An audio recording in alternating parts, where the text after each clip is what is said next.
hikmat dalam menghadapi masalah. Yesus menceritakan tentang penderitaannya di dalam perjalanan. Wih, informal sekali. Percakapan tentang penderitaan Yesus bukan terjadi di rumah ibadat, bukan terjadi di rumah orang lain, melainkan di tengah jalan dalam Matius pasal 20 ayat 17. Sementara mereka dalam perjalanan dari Yeriko ke Yerusalem, Yesus ceritakan tentang penderitaan yang akan terjadi di Yerusalem. Ini mengajarkan pada kita selama mengadakan perjalanan bersama dengan teman-teman, janganlah kaku, janganlah pasif, jangan tinggal diam saja, supaya perjalanan kita ini dengan teman-teman ada insight, ada masukan, dan ada adding value, ada nilai tambah yang kita dapatkan. Jadilah orang yang pintar bangun hubungan dengan memakai setiap momen untuk sharing firman Tuhan agar menguatkan untuk hidup dalam kebenaran. Pakailah momen-momen dengan teman atau keluarga kita untuk menceritakan kesaksian hidup kita, bagaimana kita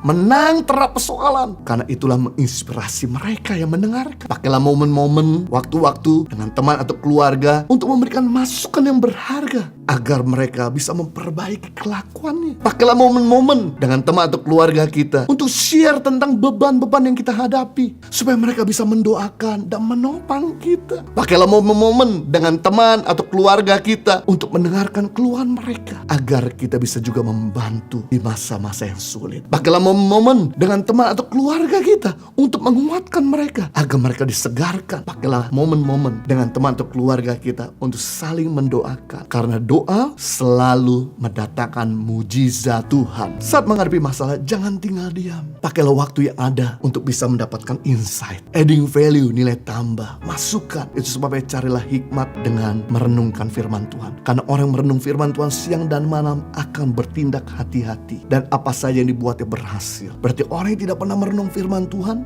tidak hati-hati dalam keputusannya, dalam percakapannya, dalam perbuatannya. Dan orang yang merenung firman Tuhan, dia berhasil. Berarti orang yang gak pernah merenung firman Tuhan, dia cenderung kurang berhasil. Jadi kalau Anda mau berhasil di dalam keuangan, Anda mau berhasil dalam dunia usaha, kalau Anda mau berhasil di dalam dunia pelayanan, kalau Anda mau berhasil dalam karir, kalau Anda mau berhasil dalam kesehatan, ya Anda perlu lakukan, renungkan firman Tuhan. Karena orang yang merenung firman Tuhan jadi bijaksana serta berhasil dalam apa saja yang dibuatnya. Pakailah waktu-waktu yang ada ini untuk banyak baca buku, untuk menambah wawasan, dengerin khotbah agar ada masukan, ikuti seminar agar kita bisa menambah pengertian, ilmu, menimba ilmu, berdiskusi dengan orang yang lebih berpengalaman agar kita bisa menang atas segala pergumulan yang kita hadapi. Itu sebab yang kami lakukan biasanya setiap kali dalam perjumpaan, dalam pertemuan, baik itu pertemuan secara langsung ataupun di pertemuan di Zoom ataupun di virtual, yang kami lakukan, kami pakai momen untuk sharing firman Tuhan, untuk bersaksi, kami pakai momen untuk menceritakan tentang kebenaran, kami pakai momen untuk mendoakan, kami pakai momen juga untuk saya dengerin orang lain berbicara. Karena ini sebuah wisdom, ketika Anda duduk dengerin orang lain berbicara, Anda diberkati, Anda dibuka wawasan, Anda diberi nilai tambah. Tapi ketika Anda berbicara, Anda sedang memberkati, Anda sedang membuka wawasan orang lain, Anda sedang memberikan nilai tambah buat hidup orang lain. Jadi ada momen-momen di mana kita perlu diam agar kita dengar masukan dari Tuhan dan orang lain, sehingga kita bisa diberkati, dibuka wawasan. Ada momen-momen kita bicara agar kita bisa memberkati dan memberi masukan kepada yang lain. Dengan demikian, maka waktu-waktu yang kita hadapi, kita bisa pakai semaksimal mungkin untuk memberkati orang dan memberkati diri kita sendiri. Puji Tuhan, kita belajar hari ini ada 3 hikmat menghadapi masalah. Yang pertama, ketika Anda menghadapi masalah, jangan cerita kemana-mana kecuali kepada Tuhanmu dan kepada orang terdekat, tidak lebih dari 3 orang. Yang kedua, hikmat dalam menghadapi masalah, hadapi masalah dengan tenang, bukan dengan panik. Yang ketiga, hikmat menghadapi masalah, jangan pasif, jangan diam saja. Pakailah momen-momen, waktu-waktu kita untuk mendapatkan insight ataupun adding value. Tuhan Yesus memberkati.